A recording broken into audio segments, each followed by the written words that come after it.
Hello dear students, आज की video में हम क्लास 10th मैथ के chapter 3 pair of linear equation in two variables के बारे में डिस्कस करेंगे। तो चलिए स्टार्ट करते हैं। सबसे पहले चैप्टर के नेम को ही अगर हम इंट्रोड्यूस करें थोड़ा सा, pair of linear equations. Linear equation का मतलब ऐसी इक्वेशन जिनकी डिग्री कितनी हो, 1 डिग्री की इक्वेशंस हो।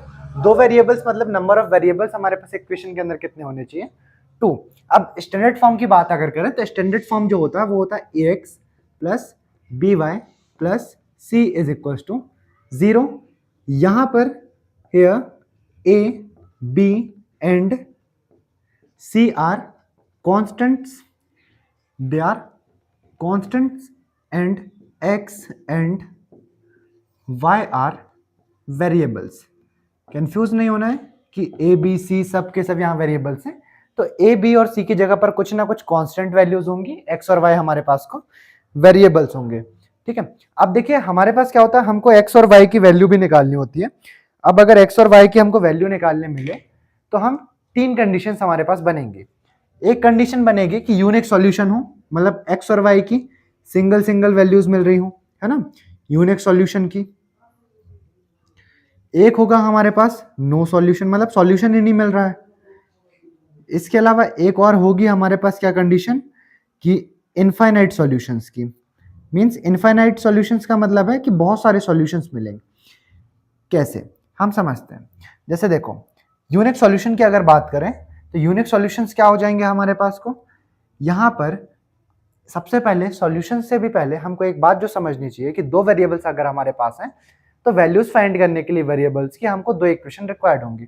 तो मैं ऐसे मान लेता हूं मेरी दो इक्वेशंस क्या है, a1x b1y and plus c1 equals to 0 and second equation is a2x plus b2y plus c2 equals to 0।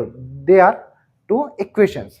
अब अगर हमारे पास यूनिक सॉल्यूशंस की बात करें तो हमारे पास जो कंडीशन होगी वो क्या होती है, a1 upon a2 does not equals to b1 upon b2। हम अभी एग्जांपल्स के साथ इसको डिस्कस करते हैं। अगर इस तरीके की कोई कंडीशन बनती है तो हम कहेंगे यूनिक सॉल्यूशन होगा। और लाइन जो होंगी, लाइन कैसी लाइन होंगी, लाइन जो होंगी हमारे पास वो इंटरसेक्टिंग लाइंस होंगी। कैसी लाइंस होंगी, इंटरसेक्टिंग लाइंस होंगी। इसके अलावा नो सॉल्यूशंस की कंडीशन पे क्या होता है, नो सॉल्यूशंस की कंडीशन पर b1 अपॉन b2 इक्वल नहीं होता है c1 अपॉन c2 के।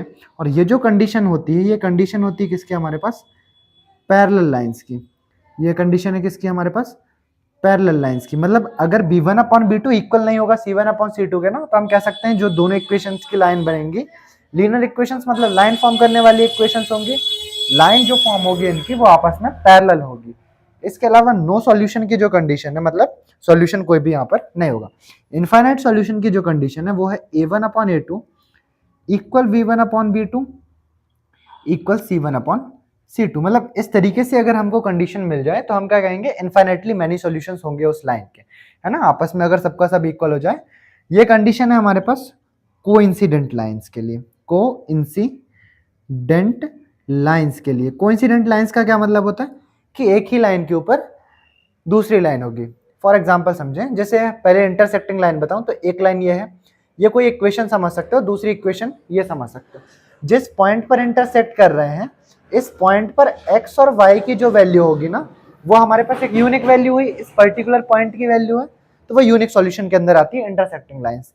पैरेलल लाइंस की बात करें तो एक लाइन ये हो गई, एक लाइन ये होगी, दोनों लाइंस पैरेलल हैं, दोनों के बिटवीन कोई ऐसा कॉमन पॉइंट नहीं है ना, दोनों के बिटवीन कॉमन पॉइंट कुछ नहीं है, मतलब x और y की ऐसी कोई वैल्यू नहीं जो दोनों इक्वेशंस को सेटिस्फाई करे, तो ये नो सॉल्यूशंस के अंदर आता है। कोइंसिडेंट लाइंस का क्या मतलब, एक लाइन ये है, दूसरी लाइन भी इसी के ऊपर से, मतलब हर पर्टिकुलर पॉइंट इनके साथ कैसा है, जिस पॉइंट पर देखो दोनों पॉइंट हमेशा कॉमन आ रहा है, जो भी पॉइंट आप लें तो पॉइंट कॉमन आ रहा है, मतलब x और y की वैल्यू हमेशा एक जैसी होगी, तो ये इनफाइनाइट सॉल्यूशंस के लिए आती है हमारे पास, है ना। आई होप यहां तक का सभी को क्लियर होगा। इसके बाद है हमारे पास methods of solving this linear equations. तो हमारे पास मेथड्स कौन कौन सी होती है सॉल्व करने की, तो हमारे सिलेबस में 3 मेथड्स अभी को बची हुई है। पहले 4 मेथड्स थी जिसमें से एक यहाँ पर सिलेबस है रिड्यूस कर दी गई है। तो 3 मेथड है, जिसमें पहली जो मेथड है वो मेथड है हमारे पास ग्राफिकल मेथड, है ना, ग्राफिकल मेथड। सेकंड है हमारे पास सब्स्टिट्यूशन मेथड, सब्स्टिट्यूशन है। और एक और है हमारे पास एलिमिनेशन है। एलिमिनेशन जो मेथड है वो हमारे पास बहुत ही इजी भी पड़ती है, वैसे मेथड तीनों इजी हैं, बट एलिमिनेशन मेरा पर्सनल फेवरेट मेथड हुआ। अब यहाँ पर हम एक क्वेश्चन से समझते हैं कैसे कर सकते हैं। तो सबसे पहला और सबसे इजी जो क्वेश्चन होगा वो है हमारे पास कि एक इक्वेशन हुई x plus Y equals to 14 and x minus Y equals to 4। ये पहली इक्वेशन हो गई, ये हमारे पास को दूसरी इक्वेशन हो गई। तो देखिए चेक भी कर लेते हैं। यहाँ पर ऊपर x का कोएफिशिएंट क्या है 1, y का क्या है 1, यहाँ x का 1, y का 1। तो सबसे पहले a1 अपॉन a2 और b1 अपॉन b2 को चेक करते हैं। तो देखिए a1 upon a2, a1 a2 क्या बनेगा 1 अपॉन 1, b1 अपॉन b2 की बात करें तो b1 यहाँ से क्या मिल रहा है, ऊपर से 1 और नीचे से माइनस का 1। तो यहाँ से ये दोनों आपस में इक्वल नहीं है, इक्वल नहीं है मतलब यूनिक सॉल्यूशन इनका होगा। तो चलिए सॉल्व करते हैं। सबसे पहले मैं आपको यहाँ पर सब्स्टिट्यूशन मेथड बताता हूँ।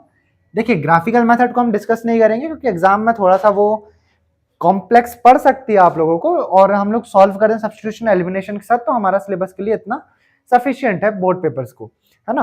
तो देखिए या इसको मैं सॉल्व करता हूँ सबसे पहले सब्स्टिट्यूशन से। सब्स्टिट्यूशन मेथड कहती क्या है, सबसे पहले ये समझें। तो सब्स्टिट्यूशन मेथड कहती है कि किसी एक वेरिएबल की वैल्यू निकाल करके दूसरी इक्वेशन के अंदर पुट कर दीजिए। तो जैसे मैंने पहली इक्वेशन ली थी, तो मैं बात करता हूँ पहली इक्वेशन से कि फ्रॉम इक्वेशन 1 मैं पहली इक्वेशन से किसी एक की वैल्यू निकालूं तो क्या होगा। देखिए x y को अगर मैं इस तरफ कर दूं तो ये क्या हो जाएगा 14 माइनस वाई। अब इस वैल्यू को मैंने ये पहले इक्वेशन से निकाली है, तो मैं पहले पे नहीं, इसको ले जाकर कहां पुट करूंगा, सेकंड वाले के अंदर, है ना। So putting the value of x, putting the value of x, putting the value of x in equation second. देखिए x की जगह रखना है ना, तो सबसे पहले क्या होगा 14 माइनस वाई, इधर और क्या था माइनस का y equals to 4। Bracket open कर दें तो क्या हो जाएगा 14 minus Y equals to 4। Positive 14 इधर गया तो नेगेटिव 14 हो जाएगा, ये होगा 4 माइनस 14। माइनस वाई मिलकर के क्या हो जाएंगे माइनस का 2y। देखिए ये हो गया माइनस 2y इक्वल्स 4 माइनस 14 करूंगा तो ये कितना मिलेगा माइनस का 10। दोनों साइड माइनस है तो आपस में cancel, 2y is equals to 10, y is equals to क्या मिलेगा हमारे पास 10 अपॉन 2। 2 के साथ कैंसिल करेंगे तो y की कितनी वैल्यू हो गई हमारे पास को, y की वैल्यू हो गई 4, है ना। तो y की वैल्यू कितनी मिली 4। अब हमको x की वैल्यू निकालनी होगी, तो x की वैल्यू के लिए क्या करेंगे हम कि इस y की वैल्यू को इधर पुट कर देते हैं। लेट सपोज इसका इक्वेशन नंबर 3 मान लेता हूं, है ना। So putting the value of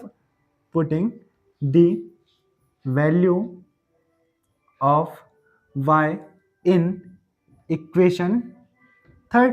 तो इक्वेशन 3 क्या है, x is equals to 14 minus Y, और y की वैल्यू अभी हमने कितनी कैलकुलेट करी है 5। So x is equals to 14 minus 5 करेंगे तो क्या हो जाएगा 9। x की वैल्यू 9 आई, y की वैल्यू 5 आई। देखिए हमारा सॉल्यूशन तो यहाँ पर आकर कंप्लीट होता है, लेकिन हम फिर भी चेक करते हैं एक बार क्रॉस चेक करने के लिए। x की जगह 9 और y की जगह 5 पुट करते हैं। x की जगह 9, y की जगह 5, 9 प्लस 5 14, करेक्ट आंसर। सेकंड को सेटिस्फाई करते हैं कि नहीं, x की जगह 9, y की जगह 5, 9 माइनस 5 करूंगा तो 4। मतलब जो हमारी वैल्यूज है ना, ये बिल्कुल हमारी इक्वेशंस को सेटिस्फाई भी करती हैं और ये यूनिक सॉल्यूशन होंगे इस इक्वेशन के लिए। आई होप ये पोर्शन सभी को क्लियर होगा। एक और क्वेश्चन हम लोग डिस्कस करते हैं यहाँ पर। तो एक और जो क्वेश्चन है हमारे पास, वो क्वेश्चन बोर्ड्स में आ भी चुका है और आ भी सकता है, बहुत इंपॉर्टेंट क्वेश्चन है ना। देखिए वो क्वेश्चन क्या है, वो क्वेश्चन है हमारे पास कि द डिफरेंस बिटवीन, मैं ऐसे ही शॉर्ट में लिखता हूं क्वेश्चन को, कि the difference between two numbers, the difference between two numbers is 26 and one number is thrice another number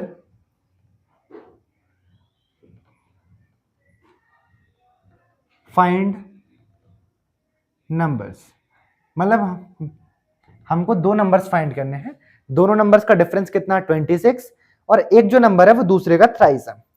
so let suppose मैं मान लेता हूं कि जो फर्स्ट नंबर है ये कितना है हमारे पास x, एंड जो सेकंड नंबर है हमारा, सेकंड नंबर कितना है y। दोनों का जो डिफरेंस है वो कितना है 26, ठीक है। तो पहला क्या बनेगा x minus Y equals to 26, दोनों का डिफरेंस हो गया 26, इक्वेशन फर्स्ट।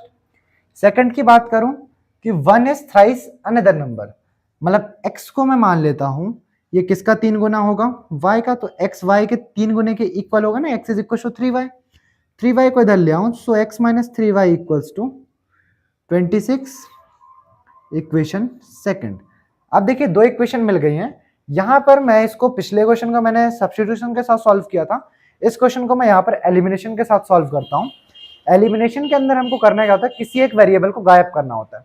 जैसे देखिए यहाँ पर x और x आपस में दोनों इक्वल हैं बिल्कुल, तो अगर मैं एक इक्वेशन को दूसरी इक्वेशन के साथ माइनस करूं तो x यहां से रिमूव हो जाएगा, ठीक है। तो हम क्या करते हैं कि सब्ट्रैक्ट इक्वेशन 1